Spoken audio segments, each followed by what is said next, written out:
Yes, hello mga ka-iBags! This is me, your Ate Jess again. So, ito po yung part 2 ng paglilinis ko dahil sa langgam. Ayan, kung nakikita nyo yung red na yan, yung una na yan, ay ibabalik ko na po ulit yan sa pwesto niya.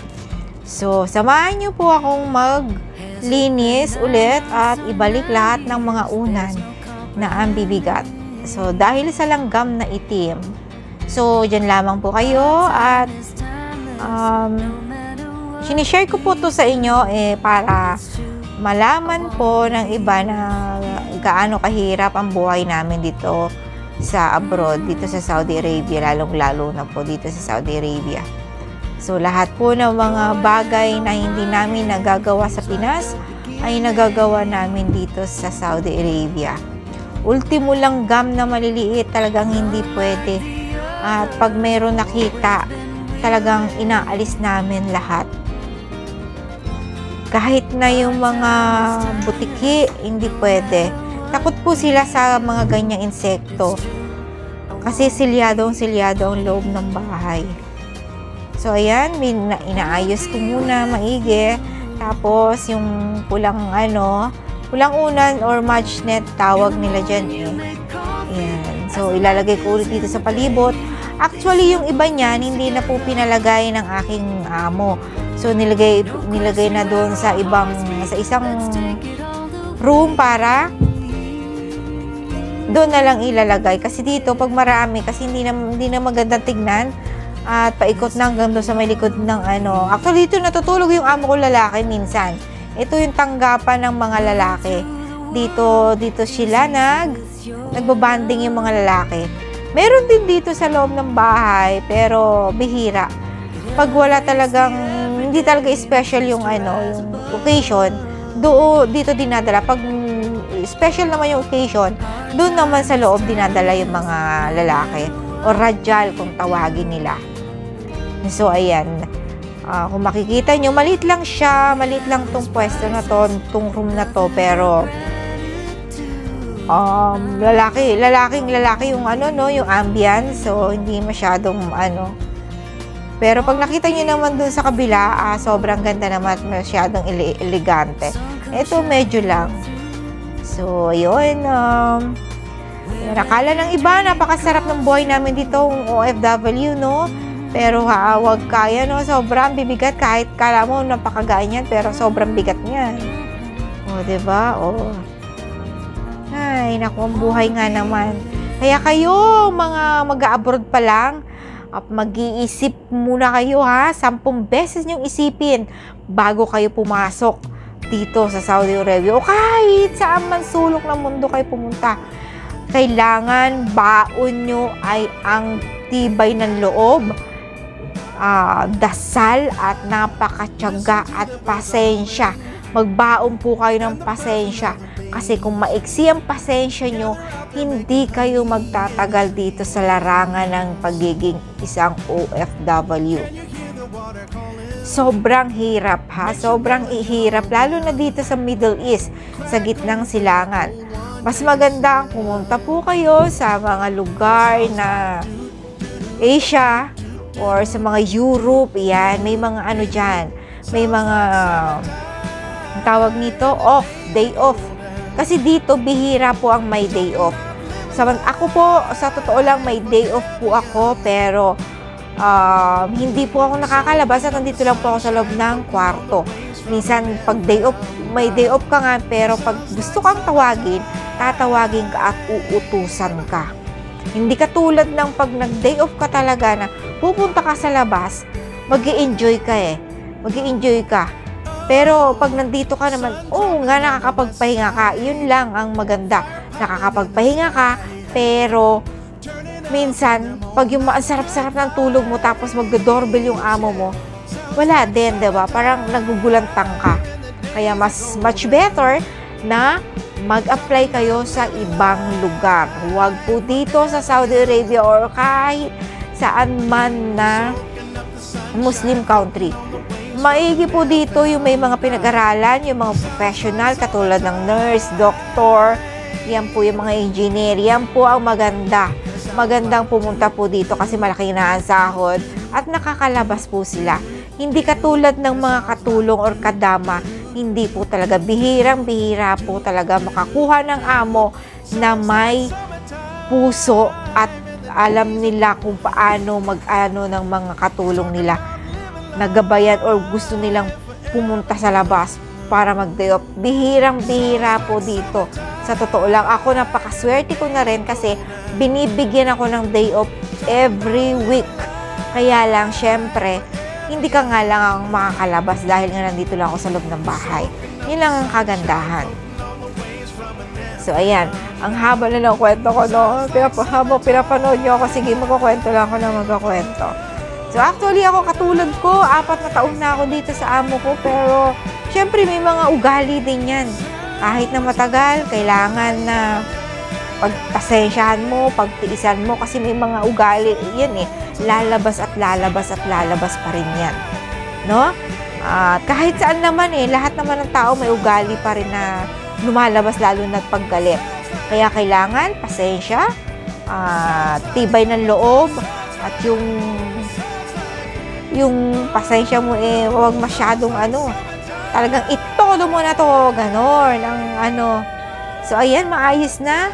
Nailagay ko na lahat, habang daldal ako ng daldal, nailagay na lahat ng mga unan. So, dati yan, may unan yun sa may likod.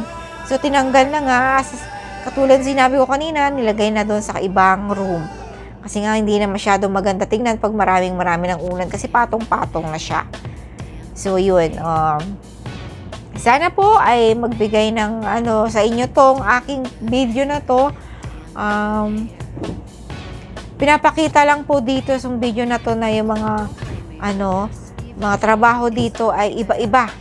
Iba-ibang trabaho. May mabigat. Actually, itong trabaho kong to ay napakagaan, no? Pero medyo mahirap din kasi mabigat. At syempre, nagkakaedad na tayo. Hindi na natin kailangan or hindi na natin yung katawan natin eh, iba na yung katawan natin. So, dapat pag wag niyong pabayaan ang sarili niyo pag nag-abroad kayo. Dahil wala pong mag-aalaga sa inyo kundi sarili niyo lang. Ikaw yung mag-aalaga, ikaw yung mag-iintindi kasi wala eh. Kahit na may sakit ka, kailangan mong tumayo, kailangan mong magtrabaho. Hindi pwede yung may sakit ka, magmamanya ka at sabihin mo may sakit ka. Not unless kung talagang hindi mo na talaga kaya yung pwede ka magpahinga. Pero kung mga sinat-sinat lang, ubo-ubo, hindi ka papayagan na magpahinga. Ganito po dito sa Saudi Arabia. Kaya kayong mga Pinay na dyan sa Pilipinas, 10 beses niyo munang isipin bago kayo pumunta dito. Dahil kung hindi kaya ng katawan nyo, naku, at ang isipan nyo, uuwi kayong bangkay or malapit ng mabaliw. Kaya kailangan tibay at lakas ng loob ang kailangan nyong dalhin dito sa Saudi Arabia. So, ayan, sana po nagbigay ako ng sana po naintindihan niyo po yung mga sinabi ko po sa inyo para yan po pag gusto niyo lang pumunta dito. Alright? So, yan. Maraming salamat sa inyong panonood. And sana mabuhay po lahat ng OFW rito sa Saudi Arabia. At naway patnubayan po tayo ni Allah at ni Jesus sa ating mga gawain. Amen.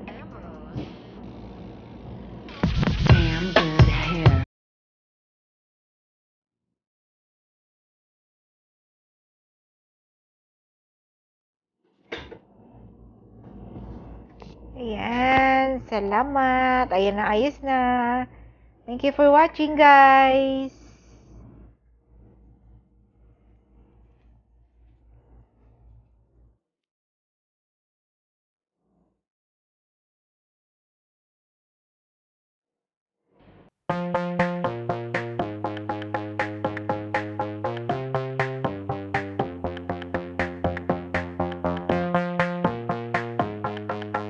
Beautiful you are. So, wala mga kaibang, this is me, Ate Jazz. So, babalikan natin ngayon ang trabaho na naiiwan kahapon dahil yan pinaarawan natin yung pula na yan.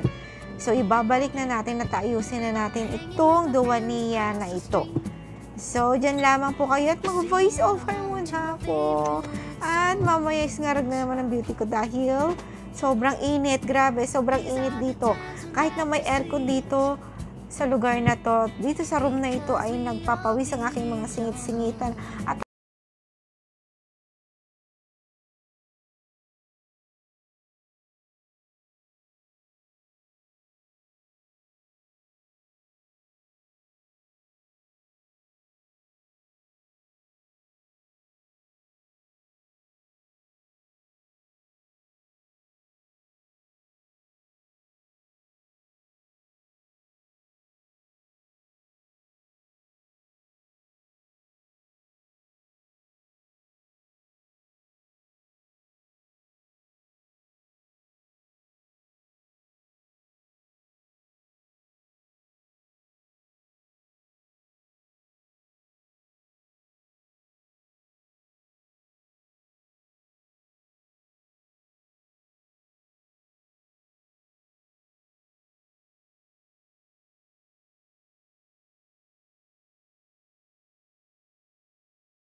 ayos na siya, malinis na. At pwedeng-pwede na ulit dito tumambay ang aking among lalaki. So, ayan. Maraming salamat sa lahat ng mga nanood. Follow me for more. God bless. I love you. Mwah.